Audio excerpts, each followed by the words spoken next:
Hello friends, আমি হারুন। এটা তোমাদের ইউটিউব চ্যানেল হারুন বায়োজন। আজকে আমরা এই ভিডিওতে ক্লাস 12-এর population ecology, organism of population থেকে যে পপুলেশন ইন্টারাকশন পার্টটা রয়েছে সেখান থেকে আমি আজকে আমাদের সঙ্গে মিউচুয়ালিজম, কমেন্সালিজম এবং অ্যামেনসালিজম এই তিনটি ব্যাপারে আলোচনা করব। এর আগের ভিডিওতে আমরা প্যারাসিটিজম এবং কম্পিটিশন সম্পর্কে এবং তার আগের ভিডিওতে আমরা প্রিডেশন সম্পর্কে আলোচনা করেছি, যার লিঙ্ক আমি এই ভিডিওর ডেসক্রিপশন বক্সে দিয়ে দেবো। তো চলো আমরা দেরি না করে শুরু করি। প্রথমে হচ্ছে কমেন্সালিজম। কমেন্সালিজম মানে হচ্ছে যেখানে কো মানে কলিগ মানে সহযোগিতা হচ্ছে, অর্থাৎ এখানে দুজন অর্গানিজম একসঙ্গে বসবাস করছে, একজন বেনিফিটেড হচ্ছে, অন্যজন সে না ক্ষতি হচ্ছে না বেনিফিট হচ্ছে। অর্থাৎ বলছে ইন্টারাকশনটা হচ্ছে কি পজিটিভ এবং জিরো, অর্থাৎ একজন বেনিফিট হচ্ছে, অন্যজন হার্মও হচ্ছে না, বেনিফিটও হচ্ছে না।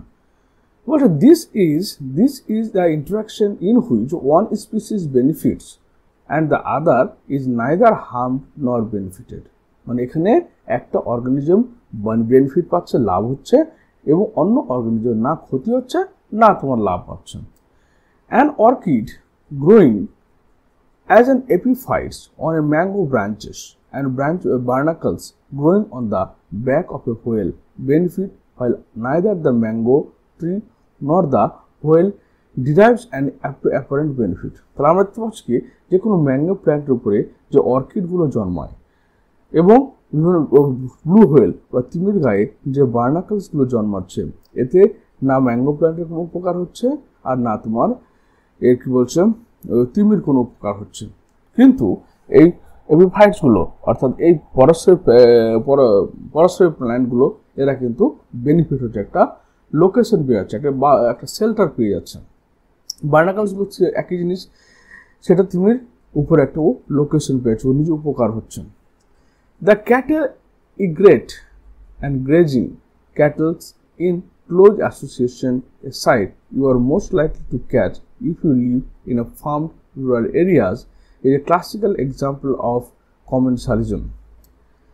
A cattle egrate মানে এই পাখিগুলোর কথা বলা হচ্ছে। ক্যাটেল ইগ্রেট, এই পাখিগুলো কি করে, এই গরুগুলো যে সমস্ত ফার্মে থাকে সেই ফার্মে তারা চলাফেরা করে, এবং এই ক্যাটেল ইগ্রেটের মানে গায়ে যে সমস্ত তোমার টিক্স বা সব কিছু থাকে তাদেরকে এরা ধরে ধরে খেয়ে নেয়। এটা একটা ক্লাসিক্যাল এক্সাম্পল অফ। এর ফলে কি হচ্ছে, এরা বেনিফিট হচ্ছে কিন্তু এর শরীরে এর লাভও হচ্ছে না, গরুর লাভও হচ্ছে না, লসও হচ্ছে না। The egrets always forage close to where the cattle are grazing because the cattle, as they move, stir up and flush out insects from the vegetation that otherwise might be difficult for the egret to find and catch। তাহলে বুঝতে পারলাম যে যখন এই সমস্ত কাউগুলো কি করছে, কোনো একটা জায়গায় গ্রেজ করছে, চড়ে বেড়াচ্ছে, সেই সময়টাতে কি করছে, এই ঘাসের মধ্যে থেকে যে সমস্ত ইনসেক্টগুলো উড়ে যাচ্ছে, যেগুলো ঘাসের মধ্যে ছিল, সেই ইনসেক্টগুলোকে ওরা ধরে ধরে খাচ্ছে। এরপরে কি হচ্ছে যে এই ক্যাটেল ইগ্রেটের লাভ হচ্ছে, বেনিফিট হচ্ছে, খাবার পেয়ে যাচ্ছে, কিন্তু এই কাউয়ের কোনো বেনিফিট হচ্ছে না, বা ক্ষতিও হচ্ছে না। Another example of commensalism is the interaction between sea anemone that had stinging tentacles and the clownfish that lives among them। তাহলে এদের ক্ষেত্রে একটা এটা হচ্ছে সি অ্যানিমন এবং এটা হচ্ছে তোমার সি অ্যানিমন এবং এগুলো ফিশ, ক্লন ফিশ। তাহলে এর মধ্যে কি রয়েছে, স্ট্রিঞ্জিং টেন্টেকালস রয়েছে, মানে বিষাক্ত টেন্টেকালস রয়েছে। এই টেন্টেকালসের মধ্যে মাছগুলো বসবাস করছে। তো মাছটা কি বসবাসের জায়গা পাচ্ছে, যেখানে এই টেন্টেকালসগুলোর জন্য অন্য প্রাণীকে অ্যাটাক করছে না, কিন্তু এর কোনো এর সি অ্যানিমনের কোনো বেনিফিট হচ্ছে না এখানে। The fish get protection from the predators which stay away from the stinging tentacles. The anemones does not appear to derive any benefit by hosting the clownfish। তাহলে এখানে কি এই ক্রাউনফিশটাকে সে এখানে থাকার জন্য জায়গা করে দিয়েছে, তার জন্য সি অ্যানিমনের কোনো লাভ হচ্ছে না, কিন্তু ফিশটা লাভ হচ্ছে কি অন্য প্রিডেটরস এই সি অ্যানিমনের মধ্যে থাকা মাছটাকে আক্রমণ করছে না।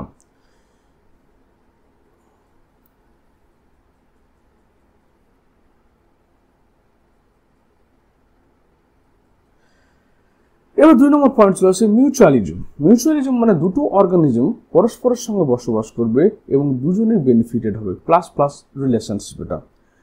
This interaction confers benefits on both the interaction species, মানে এখানে যে দুটো স্পিসিস পরস্পরের উপর নির্ভরশীল বসবাস করবে তারা দুজনেই কিন্তু লাভ হবে। কমেন্সালিজমে একজনের লাভ হলো, একজনের কিছু ক্ষতি হয়নি এবং লাভও হয় না, কিন্তু এখানে দুজনের লাভ হবে।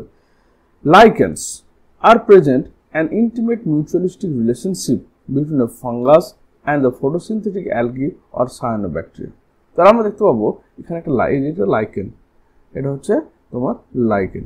লাইকেনের ক্ষেত্রে কি দেখতে পাওয়া যাচ্ছে, এখানে কি রয়েছে আপার কর্টেক্স লেয়ার, তারপরে অ্যালগাল লেয়ার, এটা হচ্ছে কি ফাইকোবায়ন্ট। ফাইকোবায়ন্ট অ্যালগি বলা হচ্ছে ফাইকোবায়ন্ট। আর যে fungus layer is called mycobiont. The phycobiont or algae contains chlorophyll, so they produce food, and fungus is absorb nutrient from the soil or substratum on which they grow. এরা খাদ্য শোষণ করছে এবং এরা মিনারেল শোষণ করছে, ওরা খাবার তৈরি করছে, যার ফলে কি হচ্ছে সেই খাবারটা আবার তোমার ফাঙ্গাসকে অ্যালগি দিচ্ছে। এটাকে বলা হচ্ছে মিউচুয়ালিস্টিক রিলেশনশিপ, যেখানে দুজনে উপকার পাচ্ছে। Similarly the mycorrhiza are association between fungi and the roots of higher plant. তো হায়ার প্ল্যান্ট বিশেষ করে জিমনোস্পার্মের ক্ষেত্রে রুটের মধ্যে কি হচ্ছে ফাঙ্গাসগুলো অবস্থান করছে। মাইকো মিনস ফাঙ্গাস, রাইজা মিনস রুট। যেমন এখানে থেকে এটা ফাঙ্গাল হাইফি, যে ফাঙ্গাল হাইফিটা তোমার যদি রুটের বাইরের দিকে অবস্থান করে তখন তাকে আমি একটোমাইকোরাইজা বলছি, কিন্তু রুটের ভিতরে যদি ভিতরে ঢুকে যায় তখন সেটাকে আমরা বলছি এন্ডোমাইকোরাইজা। আবার ভিতরে ঢুকে যদি এরকম ভেসিকেল ফর্মেশন করে তখন সেটাকে বলে আমরা ভেসিকুলার আরবাসকুলার মাইকোরাইজা বা আরবাসিল mycorrhiza. The fungi help the plant in the absorption of essential nutrients from the soil, while the plants in turn provide the fungi with energy yielding carbohydrate. তাহলে কি হলো যে যেহেতু ফাঙ্গাসরা মিনারেলস অ্যাবজর্পশনে খুব এক্সপার্ট হয়, তাই তারা মিনারেলসকে অ্যাবজর্ব করে প্ল্যান্টকে দিচ্ছে, আর প্ল্যান্ট ফুড সিনথেসিস করার পর সে কার্বোহাইড্রেটটা ওদেরকে প্রোভাইড করছে, দুজনে উপকার পাচ্ছে। The most spectacular and evolutionary fascinating example of mutualism are found in plant-animal relationship. তাহলে সবচেয়ে বেশি সৌন্দর্যবোধক এবং সবচেয়ে বেশি বিবর্তনযুক্ত মিথজীবী সম্পর্ক পাওয়া যায় উদ্ভিদ এবং প্রাণীর মধ্যে সম্পর্কের মধ্যে। Plants need the help of animals for pollinating their flower, dispersing their seeds. তাহলে কি করছে প্ল্যান্টকে, যে কোনো প্রাণীদের সাহায্য কিসের জন্য হচ্ছে পলিনেশন করতে, পলিনেটর হিসেবে অর্থাৎ পরাগযোগ ঘটানোর জন্য, এবং ডিসপার্সিং দেয়ার সিডস এবং তাদের বীজগুলোকে ছড়িয়ে ফেলানোর জন্য তোমার কি করছে অ্যানিমালদের উপর ডিপেন্ড করছে। Animals obviously to be paid fees for the service that seeds. Animals obviously have to be paid fees for the service that plants expect from them. এবং অ্যানিমালরা কি করে সেই কাজটা, তোমার অ্যানিমালরা কি প্ল্যান্টরা কি করলো অ্যানিমালদের উপর ডিপেন্ড করছে, তাই তাদের পলিনেটর হিসেবে এবং তাদের সিড ডিসপার্সাল এজেন্ট হিসেবে, এবং অ্যানিমালরা অবশ্যই সেই কাজটা ভালোভাবে করছে। Plants offer reared or feeds in the form of pollen and nectar for pollinators and juicy and nutritional fruits for seed dispersal. তাহলে কি করছে প্ল্যান্টস কি করছে নেকটার দিচ্ছে কাদের জন্য, পোলেন দিচ্ছে এবং নেকটার দিচ্ছে, যারা পলিনেটর এবং জুইসি ফ্রুট অফার করছে অ্যানিমালদের, যারা ফ্রুটকে ডিসপার্সাল করবে। যেমন একটা ম্যাঙ্গো ধরে নাও, একটা ম্যাঙ্গো কোথায় ভাবো, ম্যাঙ্গোটা কি এর জুসি ফ্রুট একটা, সেই ম্যাঙ্গোটা তোর গাছ থেকে পড়লে গাছের নিচে থেকে যাবে, তাকে ডিসপার্সেল করার জন্য সে কী করছে, ওখানে মেসোকার্প তৈরি করছে সুইট। সেই মতো আম মানুষ গাছ থেকে পাড়ছে, এক জায়গা থেকে অন্য জায়গায় গিয়ে তার ডিসপার্সাল হচ্ছে। তো জুসি ফ্রুটটা কেন তৈরি করেছে, যাতে মানুষকে বা অ্যানিমালদের লোভ দেখে তাদের পাশে নিয়ে আসা হয়, তাদের মাধ্যমে সিডের ডিসপার্সালটা করা হয়।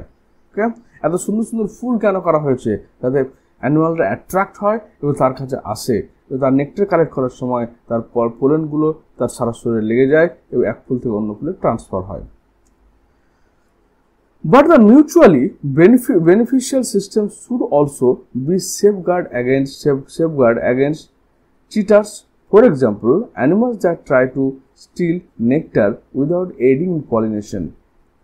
But mutually beneficial system should also be safeguard against cheater. এবং এই যে মিউচুয়াল রিলেশনশিপটা অবশ্যই কি সুরক্ষিত কারণ চিটারদের অ্যাগেনস্টে। চিটার মানে যারা হচ্ছে পলিনেশন করলো না কিন্তু প্ল্যান্টের নেকটারে কালেক্ট করে নিল। Now you can see why plant animal interaction often involve co-evolution of the mutualistics, that is, the evolution of the flower and its pollinator species are tightly linked with one another. মানে এর আগে আমরা পড়েছিলাম যে একটা পরজীবী এবং একটা হোস্ট, এর দুজনের কিন্তু একই রকম ইভলিউশন হবে। যদি পরজীবীটা উন্নত হয় তো ডেফিনেটলি হোস্টটাও ডেভেলপ করবে, হোস্ট যদি ডেভেলপ হয় পরজীবীও ডেভেলপ করবে। সেম একইভাবে মিউচুয়ালিস্টিক রিলেশনশিপে তোমার যে অ্যানিমালটা পলিনেশন ঘটাচ্ছে এবং যার পলিনেশন হচ্ছে প্ল্যান্টের, সে যদি প্ল্যান্ট ডেভেলপ হয় তাহলে সেই অ্যানিমালটাও ডেভেলপ, তার মেকানিজম ডেভেলপ করবে। দুজন একই সঙ্গে ডেভেলপ করবে, তবে কী হবে, তাদের মধ্যে সঠিক ব্যালেন্স মেনটেন থাকবে। In many species of figs tree there is tight one-to-one relationship with the pollination species of wasp. It means that a given fig species can be pollinated only by its partner wasp species and no other species. এই fig আমরা দেখতে পাই, এদের ফুল দেখতে পাওয়া যায় না, কারণ এদের ফুলটা কোথায় থাকে, এদের ফুলটা ফ্রুটসের ভেতরের দিকে থাকে। যেমন এই ছিদ্রগুলো দিয়ে তোমার ভিতরে দেখে 3 ধরনের ফুল থাকে, একটা মেল, ফিমেল অ্যান্ড নিউট্রাল ফুল থাকে। তো এই ওয়াস্পগুলো, এই পিঁপড়েগুলো কী করছে, এই ছিদ্রদের ভিতরে ঢুকে যায়, ঢোকার পর সেখানে ভিতরে পলিনেশন করায় এবং এটা স্পেসিফিক। এই ওয়াস্পটা শুধু ফিগের জন্য হয়, অন্য কোনো অ্যানিমাল কিন্তু এখানে ঢুকতে পারে না। The female wasp use the fruits not only as an oviposition egg-laying seeds site, but use the developing seeds within the fruits for nourishing its larva. তাহলে এই যে ওয়াস্পগুলো ভিতরে যখন প্রবেশ করে, এই সাইডটাতে ভিতরে যখন প্রবেশ করছে তখন এর সাথে কি করছে, এর সাথে পলিনেশনও করাচ্ছে এবং এর লার্ভাকে তোমার নার্চার করার জন্য কি দরকার, সিডসগুলোকে ব্যবহার করছে। The wasp pollinates the fig inflorescence while searching for suitable egg-laying sites. তাহলে এরা ডিম পাড়ার জন্য তোমার এই ভিতরের অংশগুলোতে অবস্থান করছে এবং এই পার্টিকুলার স্থান যখন খুঁজছে কোন জায়গায় তারা ডিমটা পারবে, তখন সেখানে কিন্তু পলিনেশন হয়ে যাচ্ছে।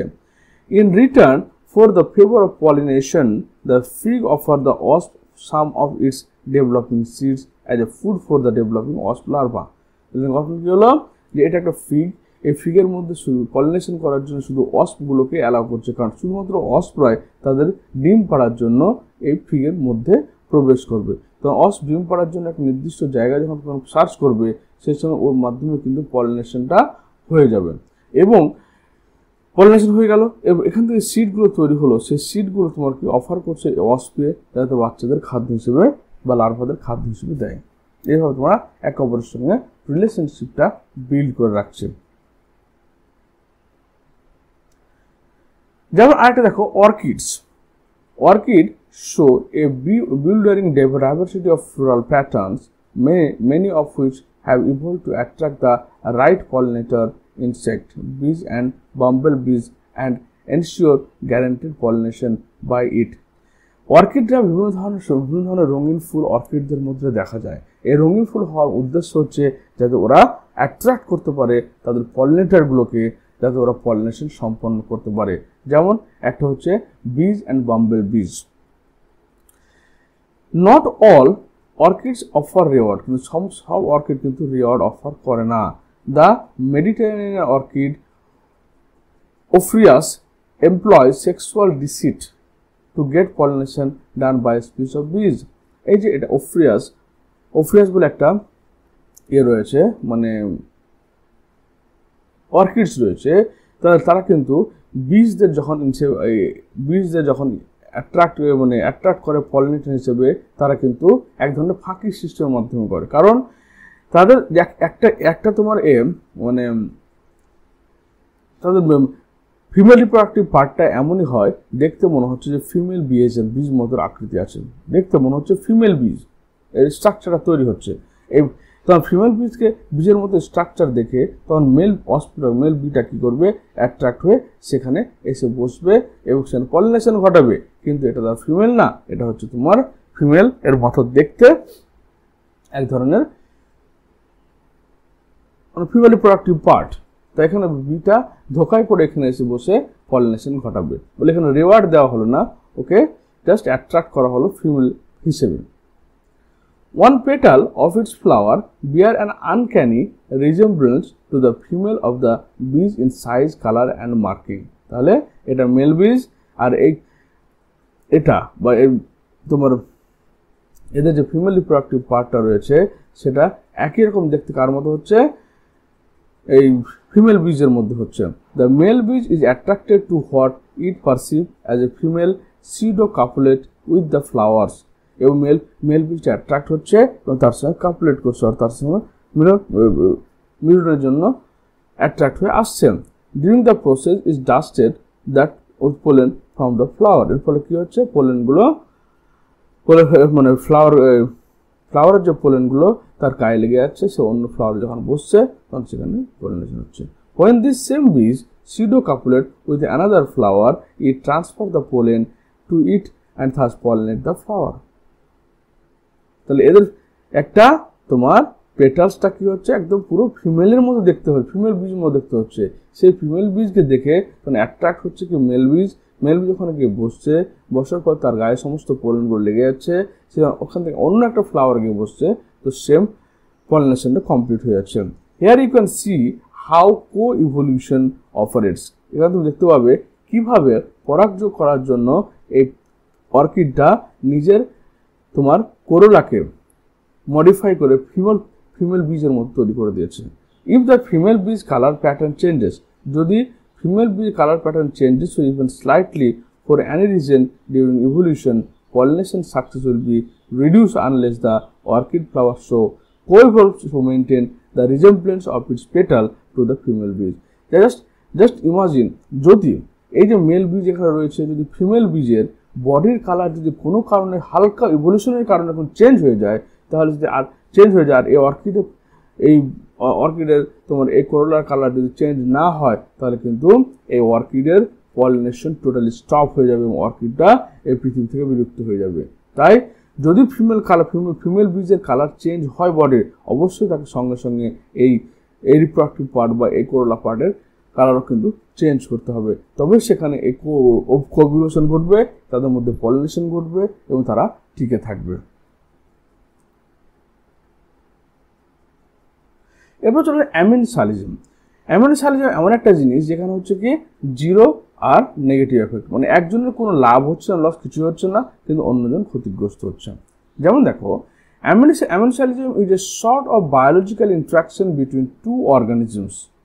অ্যামেনসালিজম হচ্ছে কি, মানে দুটো অর্গানিজমের মধ্যে একটা relationship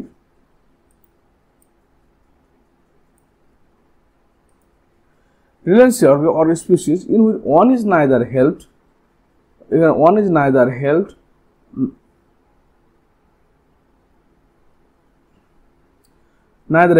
or harmed and the other is destroyed or inhibited.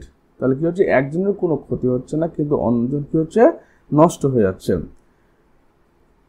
Is zero minus interaction types. Zero denotes no effect, while minus denotes the negative effect.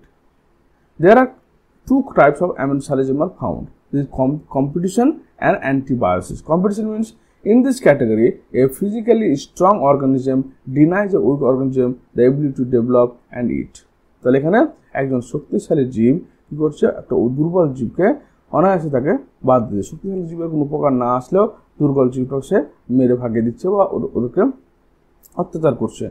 অ্যান্টিবায়োসিস মানে an organism killed by the harmful compound, একটা organism কি করছে, কোনো একটা কেমিক্যালকে secret করছে যার ফলে অন্য একটা অর্গানিজম বাঁচতে পারছে না। এক্সাম্পল দেখো, প্রথম হচ্ছে a grazing cattle and insects are simple example of amensalism. When cattle graze in grass, birds eat the insects but the cattle are unharmed. Denote cattle were the insect. তাহলে এখানে যখন এখন এই সমস্ত ছাগল বা গরুগুলো যখন তোমার এই ইনসেক্ট মানে ঘাস খাচ্ছে, গ্রেজিং করছে, তখন এই ঘাসের মধ্যে যে ইনসেক্টগুলো ছিল সেই ইনসেক্টগুলো বাইরে বেরিয়ে আসছে, আর যখন বাইরে বেরিয়ে আসছে পাখিরা এদেরকে ধরে খেয়ে নিচ্ছে। এতে কিন্তু গড়ের কোনো উপকার হলো না, গড় নর্মাল থেকে গেল, কিন্তু ইনসেক্টগুলো কি হলো, এরা হচ্ছে কি এদের কোনো লাভ ক্ষতি কিছুই হলো না, কিন্তু এরা তোমার পাখিদের দ্বারা ভক্ষিত হলো। আর এটা দেখো, interaction between Penicillium and Staphylococcus is a popular example of amensalism. ধরে নাও তুমি পেট্রি ডিশের মধ্যে কাল্টিভেট করছো, তোমার এই ব্যাকটেরিয়া এবং পেনিসিলিন চাষ করছো। তো যেখানে ব্যাকটেরিয়াগুলো আছে সেই ব্যাকটেরিয়াগুলো যেখানে তোমার পেনিসিলিয়াম থাকবে, সেই পেনিসিলিয়াম এর জায়গাটাতে কিন্তু ব্যাকটেরিয়া গ্রো করবে না, কারণ পেনিসিলিয়াম কি করছে, পেনিসিলিন ক্ষরণ করছে, পেনিসিলিন তৈরি করছে, এই পেনিসিলিন ব্যাকটেরিয়াগুলোকে হার্ম করে দিচ্ছে। বলে এর থেকে যে কেমিক্যালটা ক্ষরণ হলো সেই কেমিক্যালটা ব্যাকটেরিয়াদের গ্রোথকে স্টপ করে দিচ্ছে, বলে ব্যাকটেরিয়াগুলো ক্ষতি হচ্ছে, ব্যাকটেরিয়াগুলো রিডিউস হয়ে সাইজে ওদের সংখ্যায় কমে যাচ্ছে। এটা হচ্ছে অ্যান্টিবায়োসিস। যখন একটা অর্গানিজম কি করলো, কেমিক্যাল সিক্রেট করলো, সেই কেমিক্যাল সিক্রেশন এর লাভও হলো না, কোনো লসও হলো না, কিন্তু এরা মরে গেল, তাই এরা জিরো থাকলো, এরা নেগেটিভ হয়ে গেল।